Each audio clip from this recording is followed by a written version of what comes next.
ഒരാൾ ഭൂമിയിൽ ജനിച്ചു കഴിഞ്ഞാൽ 6 അവസ്ഥകളിലൂടെ കടന്നു പോകണം.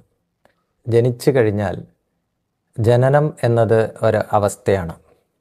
അതിനുശേഷം തൻ്റെ അസ്തിത്വം ഈ ലോകത്ത് നിലനിൽക്കുക എന്നുള്ളത് രണ്ടാമത്തെ അവസ്ഥയാണ്.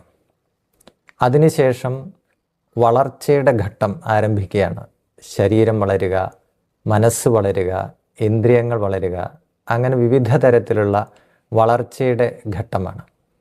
അതിനുശേഷം പരിണാമം ആരംഭിക്കുകയായി.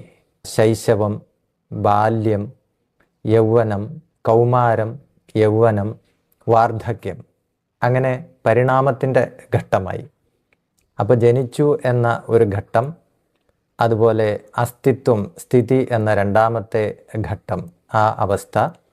മൂന്നാമത്തേത് പരിണാമമാണ്.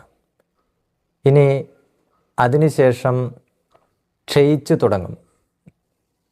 ശരീരം ക്ഷയിച്ചു തുടങ്ങും, നമ്മുടെ ഇന്ദ്രിയങ്ങൾ ക്ഷയിച്ചു തുടങ്ങും, വേണ്ട രീതിയിൽ കേൾക്കാൻ പറ്റാതെ വരിക, കാഴ്ച കുറഞ്ഞു വരിക, അങ്ങനെ എല്ലാ തരത്തിലുള്ള ശോഷണവും സംഭവിക്കും. ഇന്ദ്രിയങ്ങൾക്കും മനസ്സിനും മെമ്മറി പോവുക, ശരീരത്തിനും ഒക്കെ എല്ലാ തരത്തിലുള്ള ശോഷണം സംഭവിച്ച് ക്ഷയിച്ച് അവസാനം നമ്മൾ പൂർണ്ണമായിട്ടുള്ള നാശത്തിലേക്ക് എത്തും, നശിക്കുന്നു. അതായത് മൃത്യു, മരണം എന്ന അവസ്ഥയിലേക്ക് എത്തും.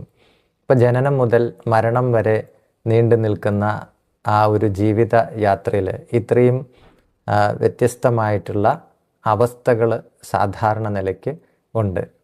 ഇതിനെ ജായത്തെ, അസ്ഥി, വർദ്ധത്തെ, വിപരിണമത്തെ, ക്ഷീയത്തെ, നശ്യത്തി എന്ന് സംസ്കൃതത്തിൽ പറയും. ഈ ഘട്ടങ്ങളെല്ലാം അനിവാര്യമാണ്. അപ്പോൾ ജനിച്ചു കഴിഞ്ഞാൽ മരണം എല്ലാവർക്കും നിശ്ചയം തന്നെ.